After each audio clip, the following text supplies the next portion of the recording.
So, hello, dear students, and good evening, everyone. So, as I promised last time, that we will be starting with a very important topic today called object oriented programming in Python. So the topic we are learning is OOPM. I'll share my screen first. The topic we are learning is object oriented programming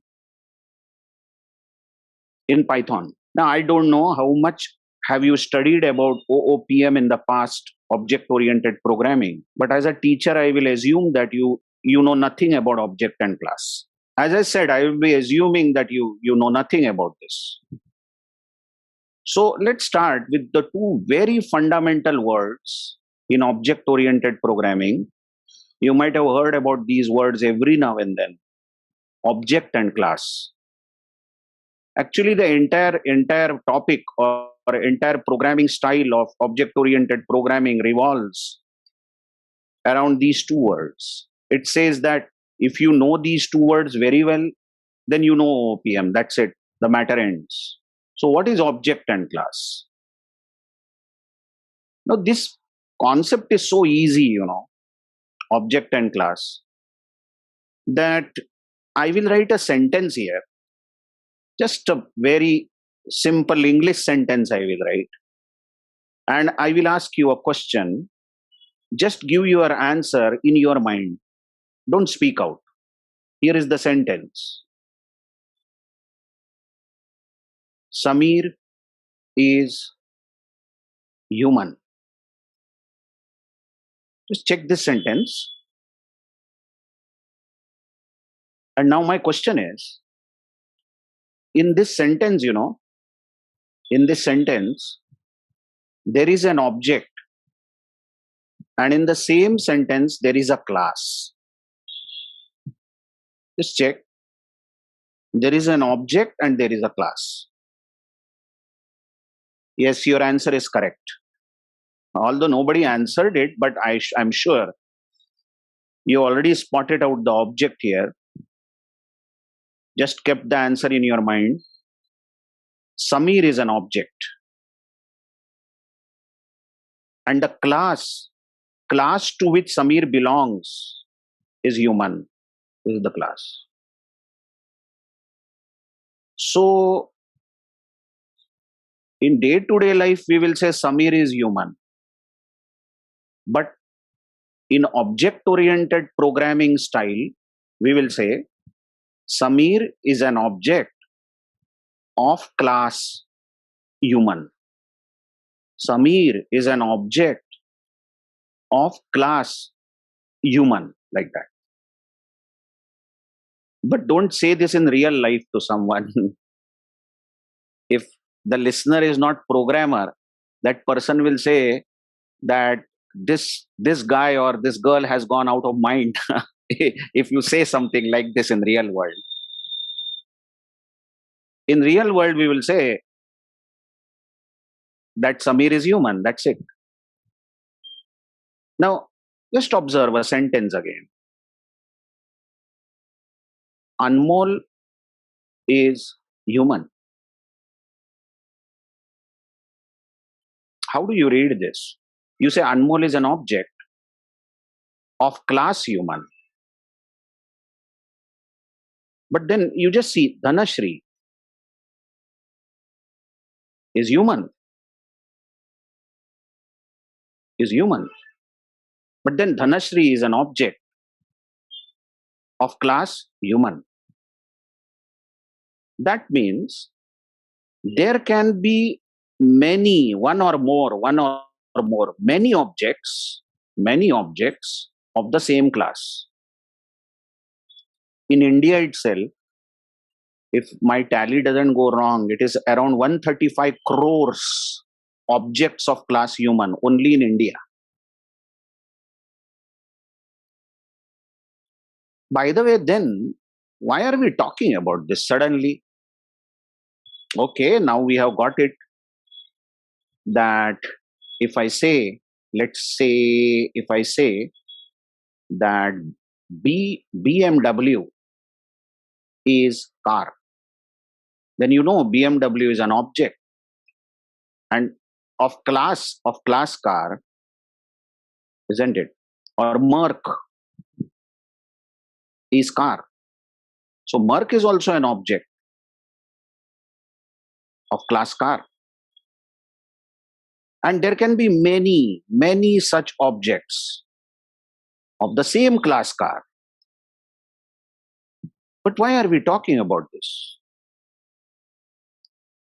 Let's keep aside, programming, Python, and this term itself, object-oriented programming. Let's keep it aside.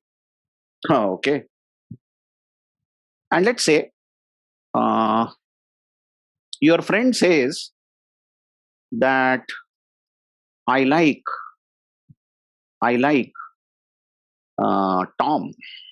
Let's say I like Tom. So your friend likes Tom. Will say, please elaborate. You'll tell your friend, who is this Tom, isn't it? Who is this Tom?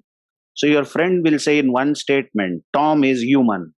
Okay, now you understand that your friend likes a human whose name is Tom. So that person must be having 2 hands, 2 legs, 2 ears, 1 nose, and so on, so on, so on. You have never seen Tom till now. But your friend said that Tom is human. That's enough. That's enough. Now you know this creature. Although you have not seen this Tom in reality. Check the magic of this word class. Check the magic. This class elaborates. This class helps us in identifying the properties, the features of the object. And this has been going on in the world through ages. What's new in this? There is nothing new when we are learning OOPM. Hello. This is how we have been categorizing each and everything around us. So, on another day, your friend says, I like Samir. You don't risk anything. You just ask, who is this Samir? And your friend says, Samir is a dog. My pet. Oh, I see. That means although you have not seen Samir, but Samir must be having 4 legs. And Samir must be barking every now and then. That's it. I mean, in this world, whenever you touch, whenever you see, whenever you feel anything, that thing is an object, we say. I am touching an air conditioner. Come on, air conditioner is an object. But then I can say like this, I can say I am touching O General, which is an air conditioner.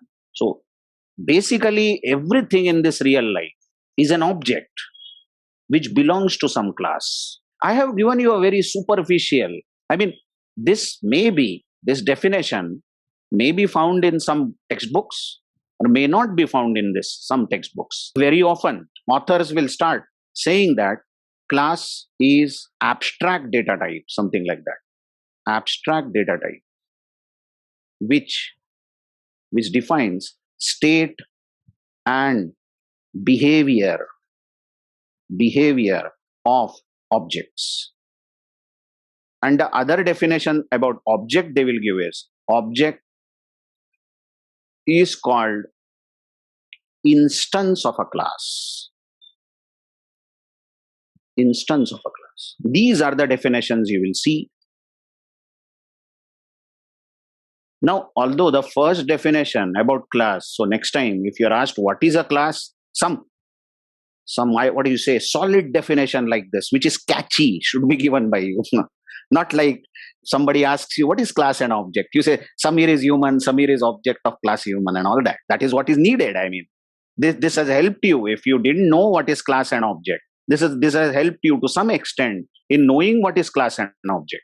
But then these definitions, equal role, you will be able to understand the second definition in a better way early on. See, object is called instance of a class. Check the definition of what is an object. It is instance of a class.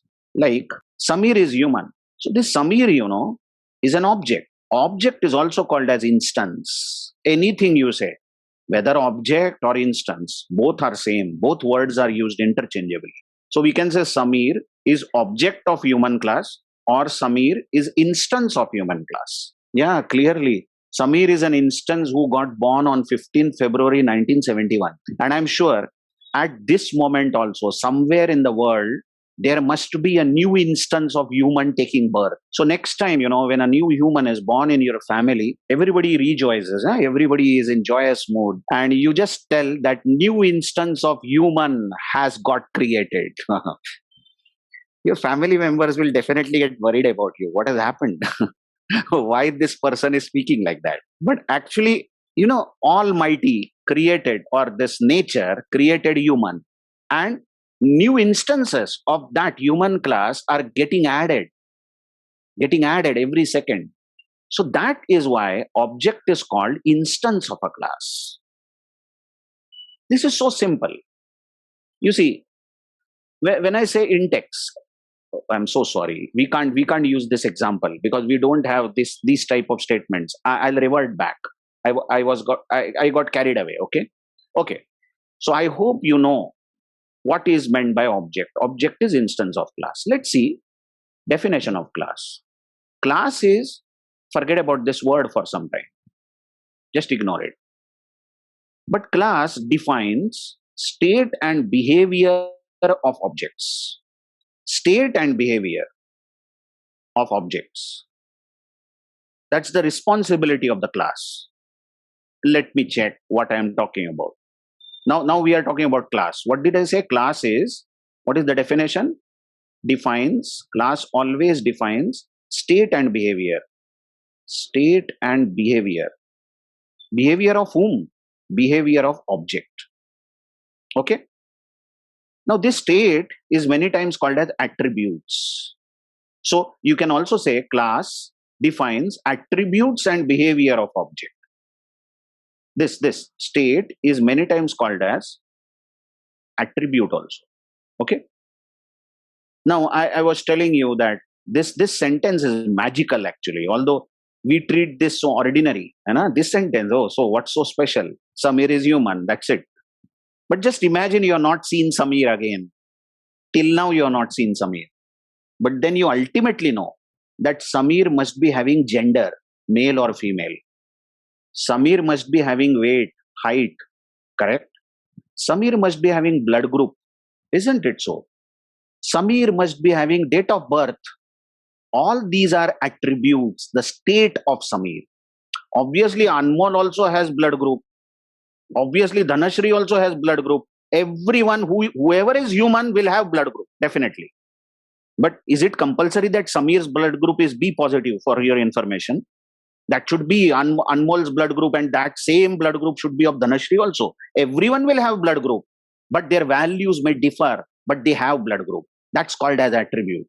Samir will definitely have date of birth, 15th Feb 1971. Anmol and Dhanashri obviously have date of birth. Everyone has that attribute, but the values may differ. Tell me, by reading this word human, aren't you understanding every human in this part of the world should definitely have date of birth? Or every human should have blood group? Further, every human will have 2 hands, 2 legs, 1 nose, 2 ears, 2 eyes. And if male, then a particular reproductive system. If female, then particular reproductive system. Yeah, reality, correct or not? You know everything by reading that word human, because human defines those attributes. That word itself defines the attribute. Whereas, BMW is a car. I told you what class is. Class defines what? Defines attributes and behavior. Behavior of what? Behavior of object. Okay. Now, BMW is a car. Let's say it is very unlikely that we have not seen BMW at all. Okay. But we are knowing what is a car, and we know attributes of a car. So definitely BMW is a car. So it must be an automobile which has 4 wheels, steering, mirrors, rear and front, accelerator, brakes, and all that. These are attributes. And definitely Merc will also have the same attributes, isn't it so? So that is what a class does. Now come to behavior. I hope you are knowing every object, every object has attributes. And how are these attributes decided? Who decides these attributes? Human decides the attributes. That class, the class decides the attributes of the object. So hearing Samir is human, you will know that Samir is not going to have 4 wheels. But BMW is car, so BMW will have four wheels. But now let's come to behavior. What is this behavior? Look again, Samir is human. Come back to the same statement. Now, you know what Samir has. What Samir has. Call it as data of Samir. Data of Samir. Like blood group, yeah, it's the data. Date of birth, data. Height of Samir, weight of Samir, data. Attributes, these are attributes. What Samir has is attributes. But you also know, look, what a magical word is this human or is this car. You also know what Samir can do. I'll ask you a question. Samir is human. And I say, Samir can fly. You will say, shut up. Shut up. How is that possible? No human can fly. You are saying no human can fly. That means human class has defined the behavior. Behavior of human is human can't perform fly operation. But I say, Samir is human. Samir can talk. Samir can laugh. Samir can eat. Samir can sleep. Samir can think. Very important. Because human. Samir can think. Samir can destroy. Oh, very important property of human. I like this property. Samir can destroy. That's what humans are made for. Okay. This is what Samir can do. Hello. That class, that word has defined two things. What the object has and what the object can perform. What can it do? So if Samir can think, so can Anmol and so can Dhanashri. Whatever operation Samir can do, same operations Anmol, Dhanashri or any object of human can do. And same applies with BMW or Merck also. So I hope you are now understanding class is basically a data type. You will know why. Just ignore this for some time. But class defines state and behavior of the objects that belong to that class. An object is nothing but instance of a class. Let's go to some programming now. Very carefully, we will be doing some very fundamental coding of class and object today. Very fundamental. Okay. The point is, how do we define, how do you create class and object in Python? Create class and object in Python. Okay. So for understanding this, we will be taking a mathematical example. Everybody will like it. I mean, because we are all from science stream. So it will be better for us to understand it through mathematical perspective. What I will do is, I'll take an example of complex number. Now you watch. You know what is complex number? Complex number, is of the form a plus bi, correct? Where a is the real part of the complex number and b is the imaginary part of the complex number.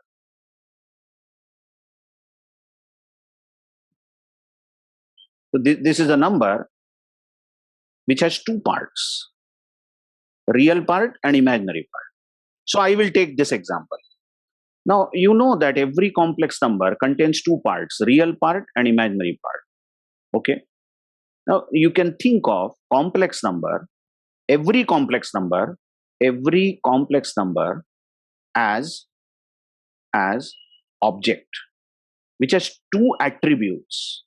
The attributes of this object is real part and imaginary part. This can be an example where we have two complex numbers, 2 plus 3i and 4 plus 8i. So this is one object and this is another object. And every object is having two attributes, real part, imaginary part.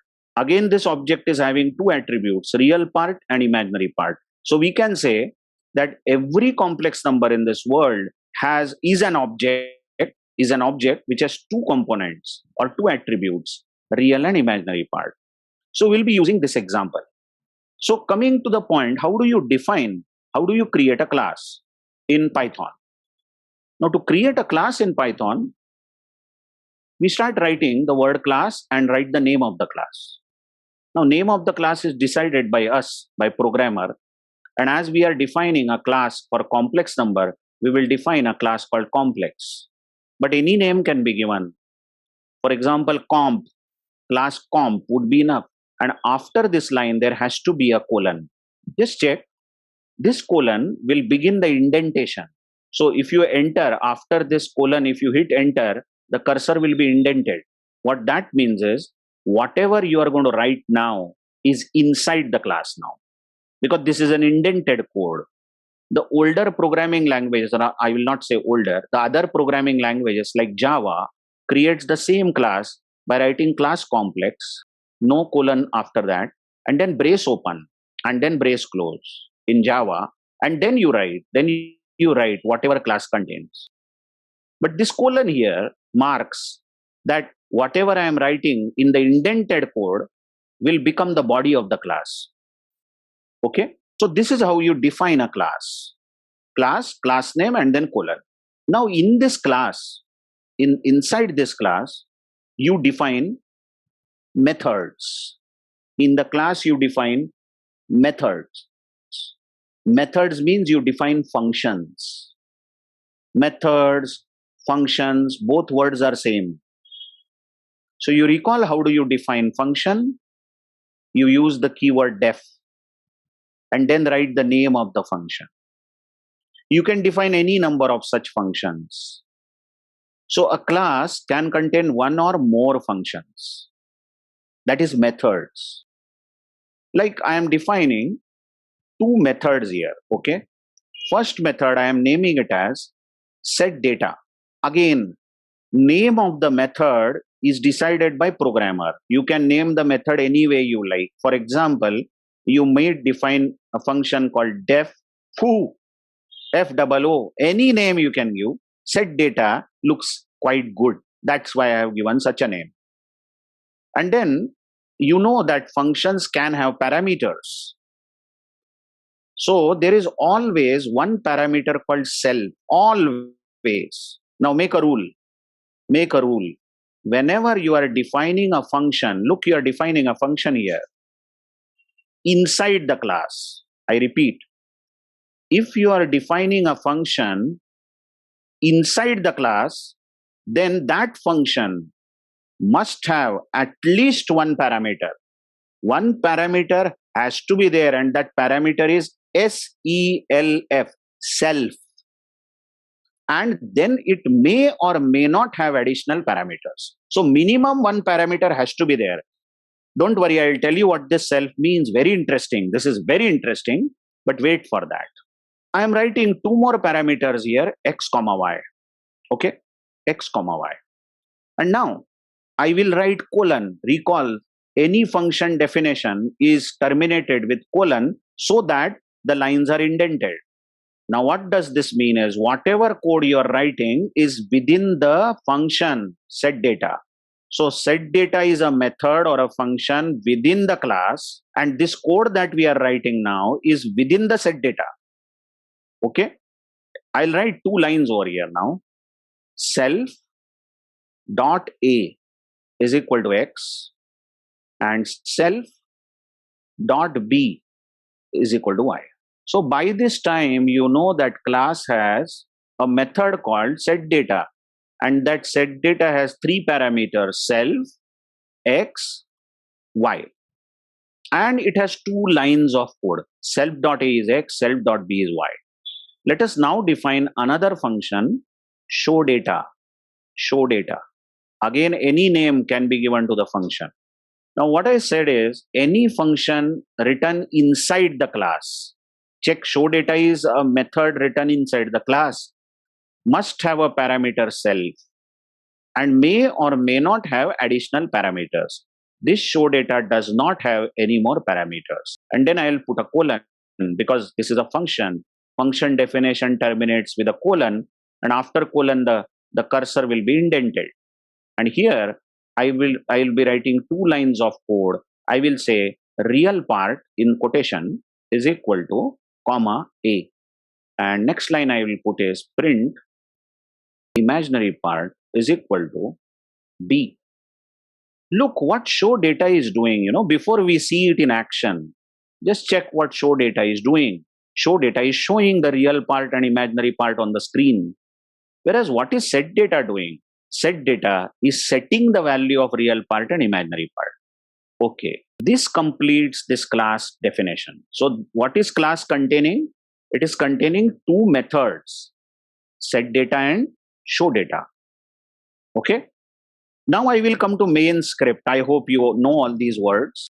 I am now out of this class definition. So I am writing a few lines now. Just check. C1 is equal to complex. Just remember I said I will be telling you this word abstract data type later on. It's time now to see what that is. Okay. So C1 is equal to complex. This line you just observe.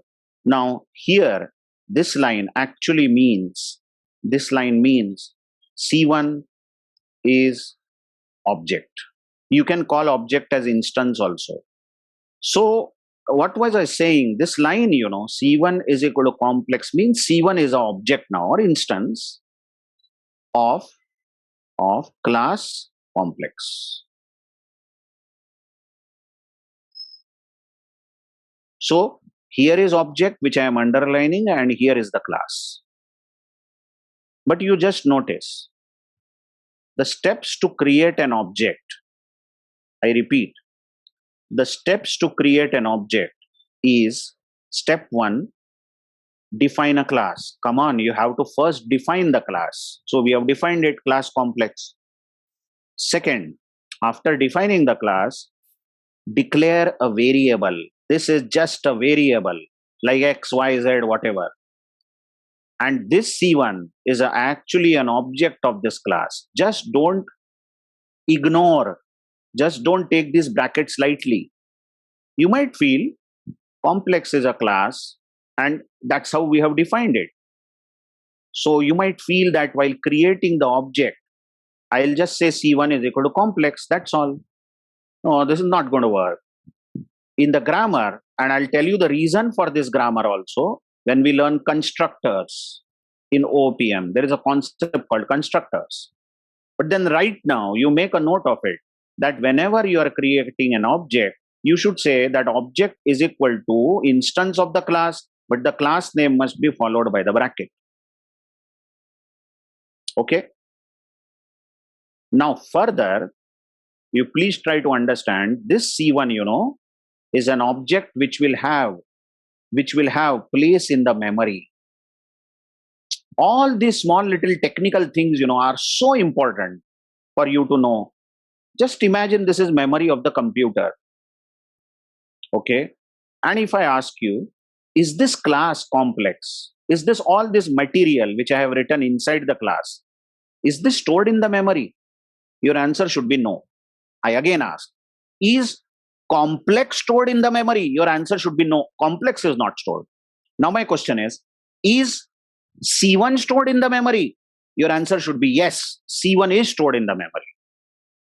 Objects have life. Class do not have life. Samir has life. Human does not have life. Instance is there in this world. Instance is moving. Instance is eating. You can touch an object. You can't touch a class. Class is meant for defining objects. So that objects arise in the memory. They have their life. They have their properties. They have their behavior. A class called dinosaur. But there is no instance of dinosaur today. Thank God. Otherwise, we won't be there. But dinosaur exists. What? Class exists. But there is no instance. Instance of dinosaur is not seen anywhere. Now you tell me, just observe, isn't this C1 is equal to complex? Isn't this line looking like we are saying C1, you are of type complex? Check the word type. C1, you are of type complex. So we have, actually created a new type. Types in Python? Int, float, str, bool. for Boolean which is true or false. Hello, by creating a new class, you created a new type, and now you can define objects of that type. But did this type exist before? Was there anything called complex before? No, you created it. Hence, it is called as abstract data type. We have created a new type from existing type. Okay, some technical words I am saying. By the way, what I was saying is C1 has place in the memory. C1 has place. What if I say C2 is equal to complex? What does this line mean? C2 is equal to complex. Bracket. Don't miss the bracket. So C2 has place in the memory. Okay. How do you read this line? Oh, you will say copy the above line. C2 is object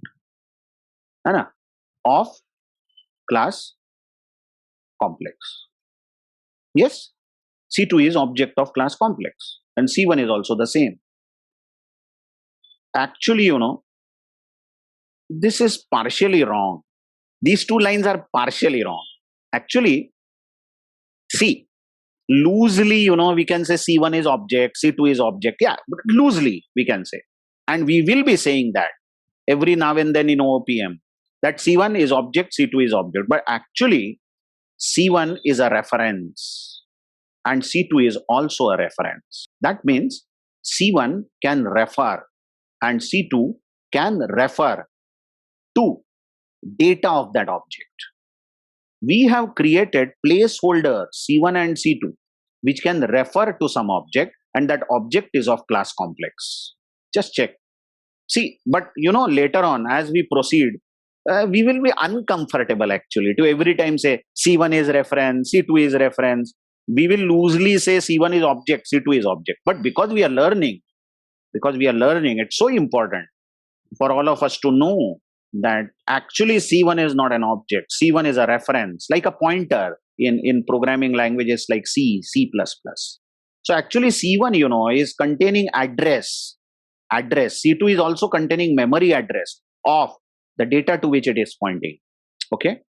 So what have you learned? How do you define a class? Some questions you might be having while defining these functions, but it's okay.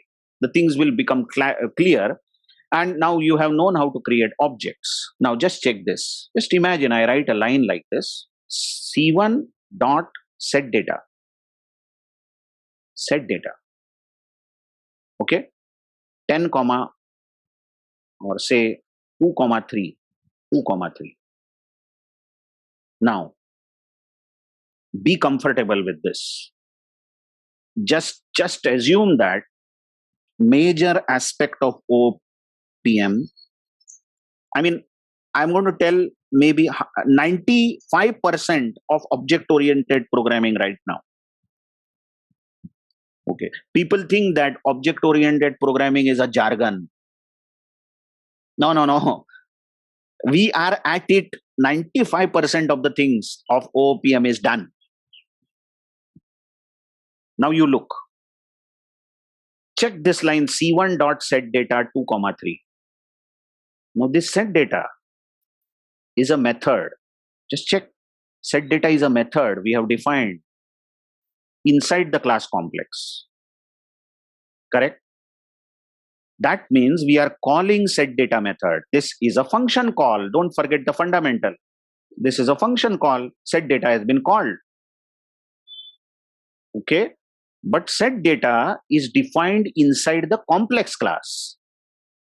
Then such method must be always called on the object of that class. See, simply saying set data like this, I'll just erase a few things. You'll say, sir, this is also call. We are calling set data by passing 2 and 3. But this call is invalid. I will show you. This will give an error. Why? Because set data is not an independent function. It is inside the class complex. Then you have authority to call set data. But set data can be called only on the object of complex class. So you say, C1, I am calling set data for you. Or C2, I am calling set data. This function is called for C2. Maybe 4 comma 5. So both of these are function calls. Don't go very far. Still the fundamental. We are calling the function, but we are calling the function for C1. We are calling the function for C2 because we have written C1 dot set data, C2 dot set data. Okay. Now come to the point. Set data has been called.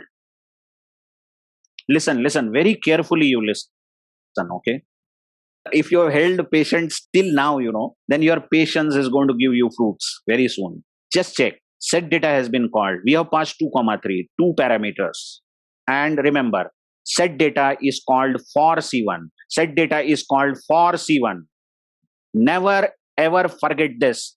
Set data is called for C1. 2, 3 is passed. Let's come to set data. Obviously, this set data will run. And this X will be 2 and Y will be 3. Look at the two parameters we passed, 2, 3. They have gone in XY. What is this self? Self is C1. Why self is C1? Because we have called the function, we have called the method for C1. We have called the method for C1. Then this self is C1.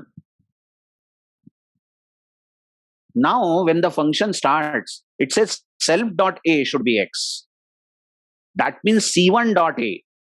So there will be a member called A. Look at the picture. C1.a will be equal to, because I have written self.a. So C1.a will be equal to 2. And then I have written self.b, which means C1.b. Okay. That means C1.b will be equal to 3. Now this is an object. In the memory, object now contains two things, A and B, which is real part and imaginary part. And who refers to that object? C1. C1 is referring to an object which has two components, A and B. And we have initialized it by passing the values 2, 3 in XY, the parameters. And then we said, look, C1, you are self now. So self.a means C1's A and self.b means C1's B. So hence, one object which stores a complex number, real part and imaginary part, is there in the memory now. And the function ends. Obviously, function had only 2 lines. Function now ends and we come back to main script. So this line is over. This line is over. How do you read this line? Please don't ignore it. We read this line as set data method of complex class is called for C2. And we can call it for C2 because C2 is complex. So set data method for C2 is called and we are passing 4, 5. Now, if we are passing 4, 5, the same set data will run, but this time X will be 4 and Y will be 5. Correct? But self will be C2 because we have called set data for C2. We have written dot, and before dot we have written C2. So set data is called for C2. Then this self.a will mean C2's A. So A now becomes equal to X, which is 4. And this self.b means C2's B. So B becomes 5. Now this is an object, and this object is an entire bundle, a box you can think of. Like you can imagine Samir as a bundle containing all sorts of, organs. Like that, this object is a box. It is a bundle to which C2 is referring. That's it. We have got another object in the memory. And what if somebody says store 4 such complex numbers? No problem. You can say C3 is equal to complex, then C3 dot set data, pass some value. C4 is equal to complex, then C4 dot set data, pass values. Okay, now you imagine this line, C1 dot show data. What's the aim? This is again a function call. Don't forget. This is a function call. What's our aim? We want to show the values which are stored in C1. You know, C1 is now pointing to a bundle, pointing to an object which has A as 2 and B as 3. Let's say we want to print those values. So we have written a dedicated function called show data. That's why the name given is show data. We could have given print data, isn't it? Or the name of the function is not necessary. We can name it any way we like. But show data is also not bad. How will you read it now? You will read it as show data method is called for C1. So remember, when the control goes to show data, here is the control now. Show data starts running. But don't forget this show data is running for C1. That means this self is C1. Oh, I'm so sorry. Self is C1. Okay. Now the function starts. And we are printing in a decorated style, real part equal to. Do you see something wrong over here? Yes. You should say, no, sir, you can't write A. You should write self.A. Because when you write self.A, then Python will understand, okay, you are talking about C1's A. Just check this. After comma, I should write self.A. Now self.A means C1's A. And C1's A is 2 as you see in the picture. What somebody, if somebody is not understanding this concept of self, and just imagine we stick to the word that A is printed here. And we tell Python, hey, don't you know we are printing A? So print 2. But hello, there can be multiple bundles and each bundle is having A. And you are asking Python to print A. How will it know whose A do you want to print? You should tell which objects A are you printing. Okay, I tell you that print A, you will obviously ask, sir, whether C1's A or C2's A. Which A you are asking me? So this self, is C1 because we have called C1.showData. ShowData has been called for C1. And now, if I write self.A, Python has no doubt about it that you are supposed to print C1's A, and C1's A, observe, is 2. So the output will be real part equal to 2. Similarly, all of you know that this is wrong. This is wrong. I should then write this as self.A, self.B. So these two lines will execute and show data will end. Now what about this line? C2.showData. C2.showData. This is a function call. That means show data is getting called for C2. The function is getting called for C2. Now when you come to show data, this function is running, but the function has been called for C2, isn't it? So self is C2, self is C2, this. And now when you are printing self.A, output will be C2.A, which is 4, and self.B, output will be C2.B, which is 5. So that's the way how one of the parameters must be self. Because whenever we call function in OOPM, it is always called on some object. It is always called on some object. That means, see, these things are so ordinary, so ordinary that if you compare it with real life situation, you will say these are so ordinary, really. Just check. Just check a funny example. Teacher knows 4 humans, that is students: Samir, Dhanashri, then Saish and Anmol, and maybe Rishi. Okay. Rishikesh. All these are students. Okay. And teacher wants to tell someone to run. Now, actually, all these are objects of human and they have run method. They definitely have run method. They don't have fly method. But because all these are objects of class human, all these are human, they have run method. They know how to run. So run method is defined in this class human, but fly is not defined. Now, how will teacher order somebody to run? It should be, Samir, you run, like that teacher will say. That means the call must be Samir.run. Come on. This should be the call. The teacher simply shouts, run, run, run. Everybody will be confused. Whom is teacher asking to run? So ordinary, I told you, so ordinary. This is how the things actually work in reality also. Whenever you do any operation, the operation is always done on an object. Always done on an object. And what set data and show data is operations. Set data is an operation which sets the data. And show data is an operation which prints the data for the outside world.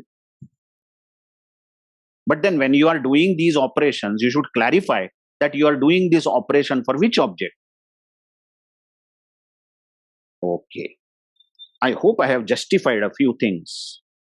So, nothing extraordinary I am going to do now in next 5 minutes. What I am going to do is I am just going to erase this and I'm going to define that class called complex that was written on the whiteboard. You can see colon here and then lines indented. I will define the first function called set data, which has self parameter x, y, and then of course colon, because this is a function. Then I'll say self dot a equal to x and self dot b equal to y.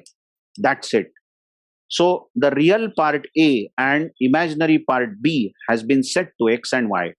Now the next thing, I define show data, and it will have only one parameter self. Why aren't we passing X and Y to this also? Very silly question. Very, very silly question. Why are you not passing X and Y to this? Show data is going to show the values, whereas set data is going to be given value so that we can store this X in A and store this Y in B. But show data is going to peep inside the object. Object already contains values and it's going to simply print them. So only one parameter is enough. Then we can say print real part equal to, and then don't forget it should be self dot A, correct? And we should also put print, let's say imaginary part equal to, and don't forget it should be self dot b. That's it. And I have completely outdented, you see, by hitting backspace,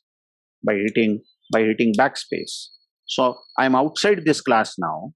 And what about C1 is equal to complex? This will create an object. C1 is an object of class complex. Actually, C1 is a reference. Yes, don't forget that too. But loosely, we will be saying C1 is an object. Then maybe C2 is another object.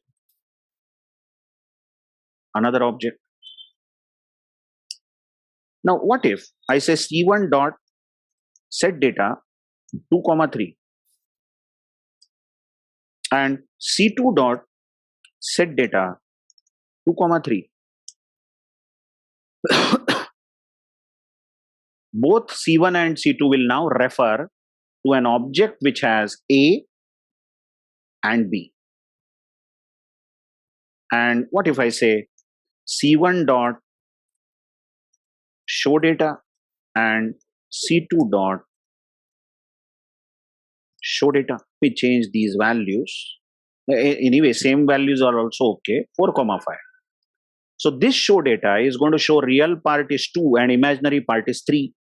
Because we are calling this show data for C1 and C1 has A and B as 2, 3. And this show data call is going to print real part is equal to 4 and imaginary part equal to 5. So let's try to run this. That's the output. This is due to C1 dot show data. This is due to C2 dot show data. I need to make an announcement. Actually, if you have learned OOPM in the past, and that too, if you have learned OOPM in Java or in C++, let's say, and if you are very, very well off, you know OOPM very well, how to do OOPM in Java or C++. I'm not going into that discussion, but actually in C++ or Java or in other OOPM languages, whenever you define a class, you first define the attributes of that class. So you have some statement like there is real and imaginary part, something like this. You write. How do you write this in other programming languages? Is that you write int a comma b like this. You declare that complex will have a and b. But in Python, there is no declaration. In Python, you don't declare variables. Remember, you don't declare. There is no such declaration. But in C++, Java, when you write that there is a class complex, then you say complex, you are going to have a and b like that. But there is nothing like this in Python. What happened? When you define a class, you have not yet said what you will have, what complex will have. But then it is revealed what complex will have over here. Self.a, self.b. So you are initializing a, that is real part, and you are initializing b, that is imaginary part. Here is where it is revealed. Anyway, the execution is seen. Don't compare it with C++ or Java. Just forget it. Some additional details I was telling you. Thorough, very, very fundamental things I am telling you, okay? Now, so let's proceed now. If I ask you that everybody knows C1 is an object, correct? C1 is an object, actually a reference, but let's call it as an object. And I said every object has state and behavior. Remember this. State means attributes, and behavior means methods, functions that it can execute. Okay? So C1 is an object. It has state and behavior. So I ask you, what is state of C1 right now? Tell me, what is state of C1? So you will say, state of C1, C1 has two members, A and B. A is 2, B is 3 at the moment. That is state of C1 object. See, in this entire words, you have never said any operation on C1. You described C1. How is C1 looking like now? You know, what is the state? What are the values? What are the values of the attributes? Isn't it? Like if you ask what is state of Samir, right? You would say Samir is almost entering old age. Something like that. But if you ask me what is the state of Anmol right now, I should say that Anmol is at the beginning of his young age, just crossed teenage and about to enter young age, or youth rather. Basically, you know, this state changes every time. I mean, Samir was also in young age, youth, and now Samir is about to enter the old age. So can we change the state of object here in Python? Tell me again, what is the state of C1? Yes. A is 2, B is 3. What is the state of C2? Yes. A is 4, B is 5. What if after showing the data, we want to change their values? So you are free to do it. You just say C1.A, check out again the dot operator. Whose A you want to play with? C1's A. So never ever write simply A equal to something like this. Python won't understand whose A are you talking about. So it should be C1.A. Maybe I change it to 10. And C1.B, observe, I change it to 20. Now, short while back, we had this picture, I think, yeah. C1.A was 2, but now it has been modified to 10. And C1.B was 3, but now it is modified to 20. So you can modify the state, that is value of the attributes anytime. Just ask that object, you have that attribute, so I want to change the value. Object, you have the attribute, I want to change the value. By doing this, you are changing the state of the object.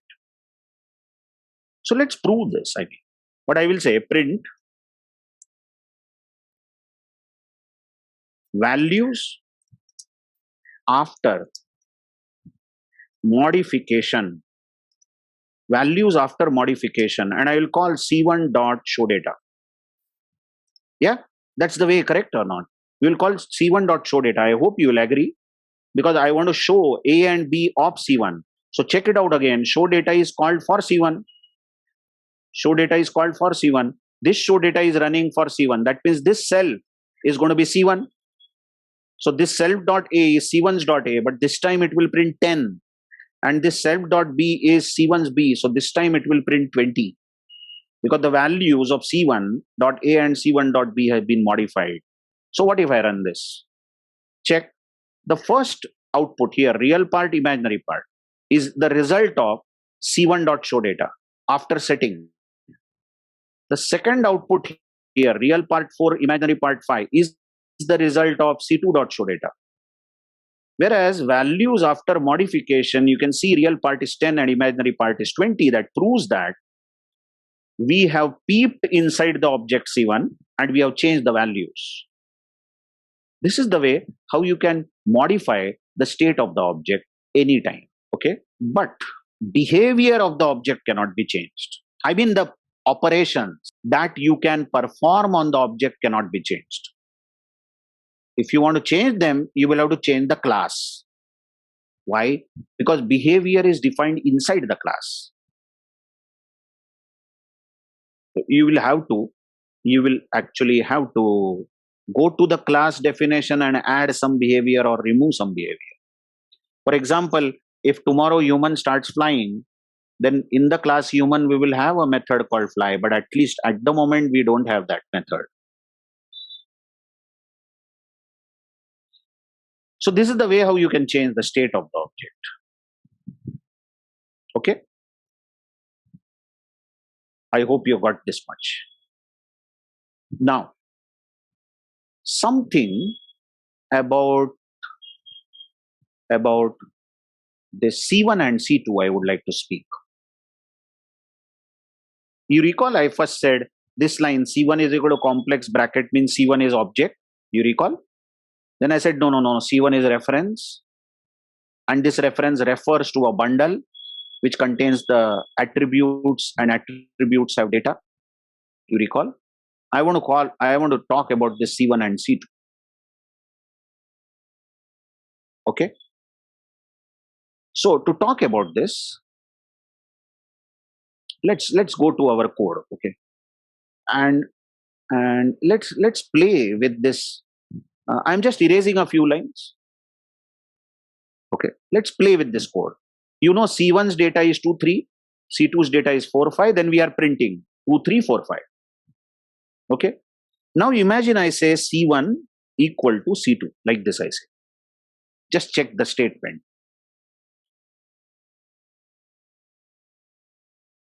Just check it thoroughly. C1 equal to C2. Okay. Now what that means, C1 equal to C2, one might now feel that C1 equal to C2 means, check what misconception we can have. C1 is this bundle. C2 is this bundle to which I am pointing. Now C1 should become equal to C2. Let me erase a few things. The things have become really very shabby here. By the way, in our program, we have set C1.A to 2 and C1.B to 3 and C1.A to 4 and C1.B to 5. Correct? Now, what is the statement we are looking at is C1 equal to C2. What does this mean? Now, one might feel that this line means C1 should become equal to C2. LHS must become equal to RHS.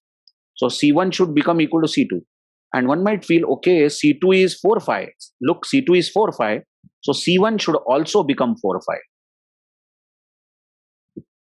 That means one might take this as object copy. One might take this as an object is getting copied in another object. So who is getting copied in what? C2 is getting copied in C1. Hai na? C1 will become equal to C2. So C1 becomes 4, 5. This is exactly wrong. This is not what is happening. But at first moment, we might always feel that whatever is in C2 will be copied in C1 and C2 is 4, 5. So 4, 5 will be copied in C1. So this is object copy, one might feel, but this is not object copy. This is not object copy. One object is not getting copied in another object. But then what happens in that case? What is the meaning of C1 equal to C2. I'll just erase this again, make it clearer. Okay, we all know that A is 2 and B is 3 for C1, and A is 4 and B is 5 for C2. Correct? Now the statement we have given is C1 equal to C2. Observe this. Then C1 is a reference, don't forget that, and C2 is a reference. Now here C1 is becoming equal to C2 means C1 will not point, will not refer where it is right now referring. But C1 will say, okay, C2, you also are a reference. So C1 is becoming equal to C2 means C1 will also refer to the same object where C2 refers. What is becoming equal? Two references are becoming equal. What is becoming equal? Two references are becoming equal. C1 reference will become equal to C2 reference. And where was C2 referring? It was referring to a bundle with 4, 5 as values. C1 will also refer there. Just check what has happened. Is this one object getting copied in another object? No, it's not object copy. And that's why it was so important to tell you that C1 is not an object, C1 is a reference, and C2 is also a reference. Both references, C1 and C2, are referring to the same object. Now, what about this object? What about this object? This one. What about this object? This is lost. This object is lost. It will be there in the memory, but it is lost. We cannot ever access that object at all now. That object is lost means we cannot reach that object. What was the source of reaching there? C1. We said, C1, take us to A by writing C1 dot A. We said, C1, call set data on that bundle by writing C1 dot set data. Then set data got called on this bundle. But hello, somebody was taking care of that bundle. But now no one is taking care, and we have lost the object forever. Such objects are called garbage objects. Number of times it happens, garbage is left out in the memory. Why it is garbage? Because it is an object. It is stored in the memory. It is eating the memory. It is consuming the memory. But it can't be used. Hello, I don't think anybody uses garbage. But garbage stays there, I mean. And it is eating up the space. Isn't it so? Don't worry, Python has got a garbage collector, an auto program, which every time, when your program is running, it will just check the memory. Is there any garbage object? Oh yes. It seems that object is garbage because nobody is taking care of it. So let me clean that object. By doing this, Python ensures that least memory wastage will be done. Because if garbage stays, then memory is used and unnecessary memory consumption is done. Okay. So C1 and C2 are pointing to the same object. You see, C1 equal to C2 is written here due to this line. I hope you now understand two references are becoming equal. Okay. So that's the meaning of this line. Let's do an experiment now. C1 equal to C2. Okay. And then what I will do is, I will say C1 dot set data and C2 dot set data. So the data shown due to both C1 and C2. This is after making C1 equal to C2. Correct? After making C1 equal to C2, if you call set data, this is going to print 4, 5, because you know that if C1 is also pointing to this object, then C1 dot set dot show data, C1 dot show data is going to show 4, 5, and C2 dot show data is of course going to show 4, 5. Let's check this. After making, what happened? Did I make any mistake here? C1 dot show data. I'm so sorry. We are calling show data.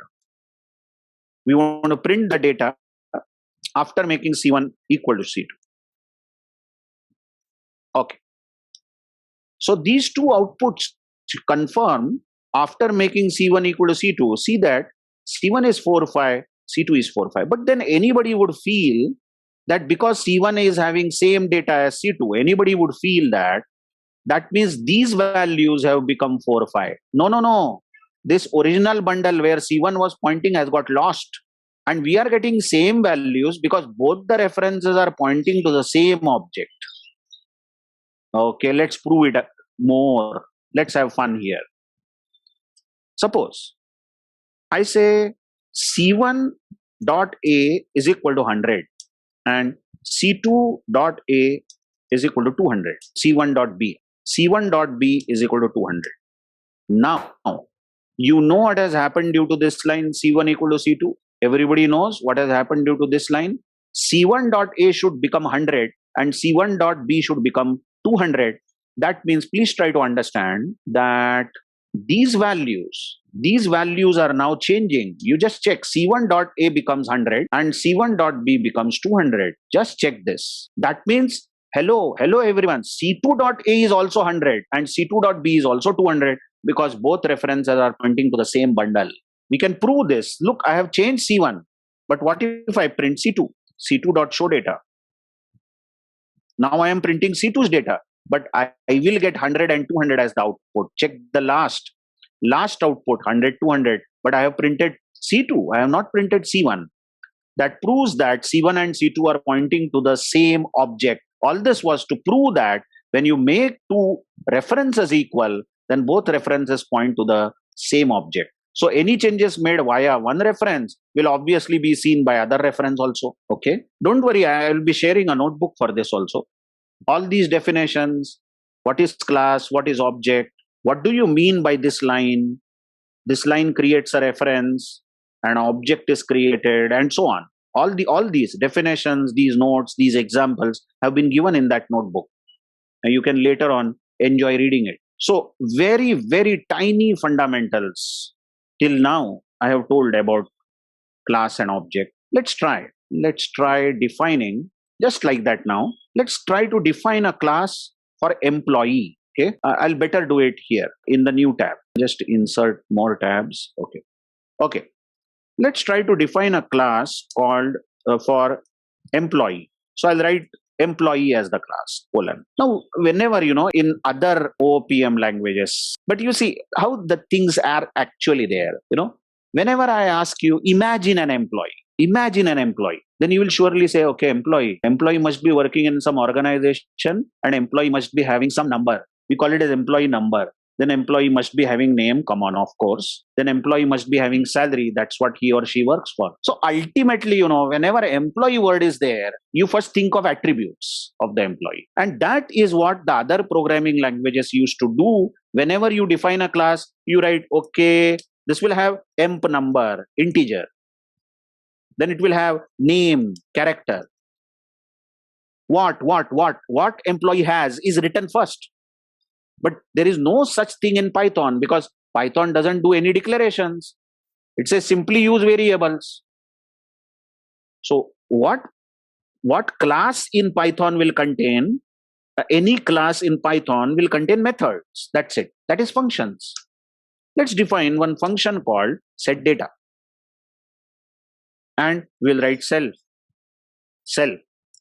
Now my plan is I want employee number, the name of the employee and salary. 3 things I want. I mean, so that whenever I create employee object, that bundle, that object which will be created, will contain employee number, name and salary. Okay. So I will write 3 parameters to set data. Just check. The parameters can be X, Y, Z. Oh, sorry, colon I forgot. Now I will write self.eno maybe. My plan is I want to name the employee number as ENO. That is in that object, like complex object had A and B, real part, imaginary part. Like that. Now this object is going to have a member called ENO and ENO will be equal to X. That's my plan. And then self.name, that's the another data member. That's the another attribute is Y. And self.salary, that's the attribute is Z. Then I will define one more function, show data. And show data will at least have one parameter, self. And here I will just put print. Print, I'll say employee number is self dot eno. Remember that bundle is containing eno, not x. Then print name. Name is self dot name. And finally, I will put print salary of this person is self dot salary. That's it. That is the class definition. Now, how do I create an object? I may say E1 is equal to employee, but don't forget bracket. Now E1 is a reference. Now what if I say E1 dot set data, and if I say 10, this according to me is employee number.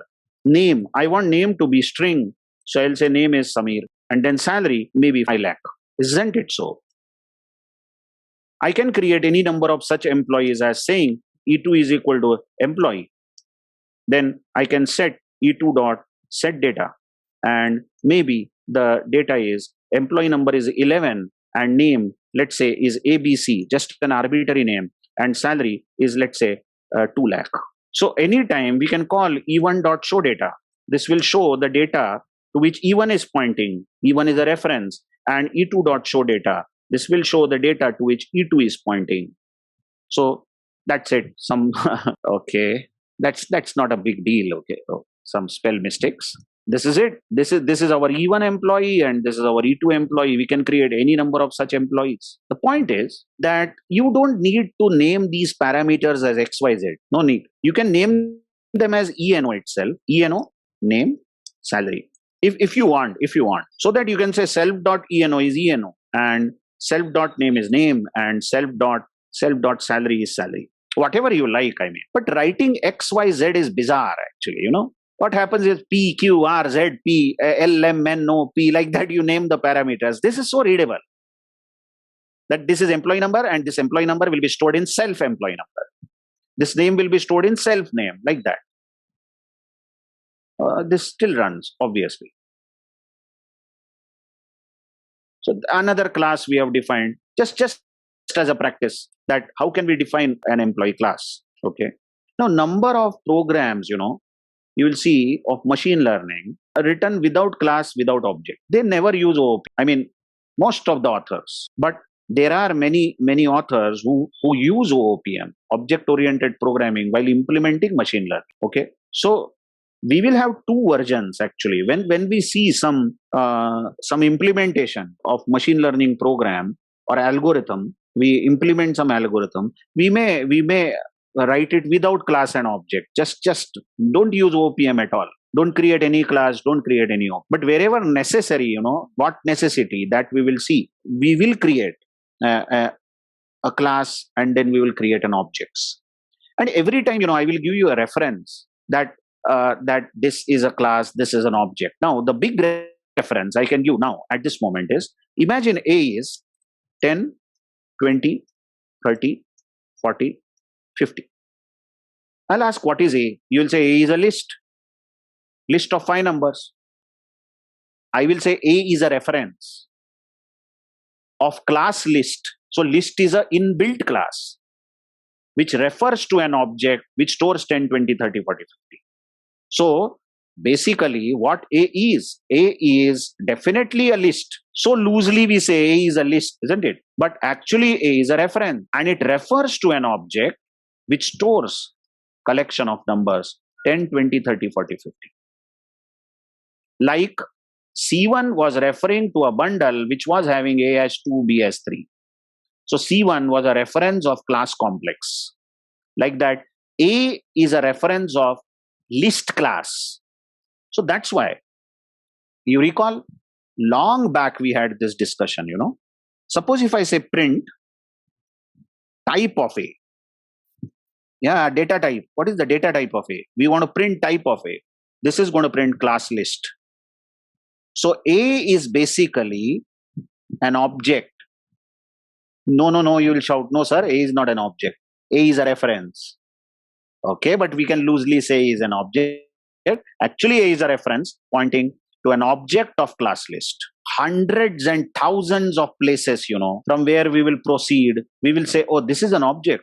I see this belongs to that class. Every time we will have that. Okay. Now this much you have got. Fine. You agree that this A is reference of class list. Now think of this. Just see this. A dot append 60. Remember C1 dot set data, C1 dot show data, remember? C2 dot set data, C2 dot show data, remember? This is A dot append. Tell me append is a method called for A. Append is a method. But where is this method defined? This method is defined in the class list. And A is an object of class list. C1 dot set data. Where was set data defined? In the complex class. And C1 was object of complex class. So append is a method defined in the class list. And we are calling it on A. So obviously this 60 will be added to A, list A. So if I run this, this is successful. And if I now print this list, 60 also will be printed. But what if I say A dot blah blah, nonsense. Blah blah 60. Alright, do you expect this to run? Hello, blah blah is not a function defined in list class. So if I run this is simply going to shout. It's going to give attribute error. List object has no attribute called blah blah. Like it's nonsense to say Samir.fly. Samir is human because fly is not defined in human. So you can call the methods only those methods for A. You can call only those methods for A which are defined in the list class. So first you should make sure by going to Google and then saying methods of list class in Python. Okay, here we go. These are some of the methods in the list class, correct or not? You can call all of them on A. You can call sort. You can get the help on how sort works. If suppose A is something like say 10, 30, 20, 50, 40, and you want to sort A. So there is a method called A.sort, and you can get the help of how sort really works. Is there is a sort method, and you just say, let me check sort. They must be having an example. Yes, just list name dot sort. That's all. So you can just give A.sort. That's it, and empty bracket. So now do you understand? Sort is a method which is defined in the list class, and it is called for this object A. So which list will be sorted? A list will be sorted. So if I run this runs, and then if I print A, you can see that the sorted list is printed, but originally A was not sorted. This is what we had been learning all these days, but I did not disclose this is an object, that is a class. Why unnecessarily go in technical detail? But now you can understand tuple is a class. And when I write B is equal to round bracket values, round bracket close, then that B is actually a reference to a tuple object. And then that class, has defined behavior that you can't change the values. Whereas in the list class behavior is you can change the value. So class defines behavior of the object. I hope you found this discussion very interesting, enlightening, and I hope I was of some help to you. That's why initially I asked you how much of OOPM you know. And I promise that we have seen OOPM before this. Yes, I proved it. All these things about list and tuple was nothing but OOPM, because we were calling the functions on the object like A.append, A.insert. And so we have already used OOPM. I just gave a reference of what is OOPM today. There are some more interesting facts about OOPM like inheritance and polymorphism that I will explain.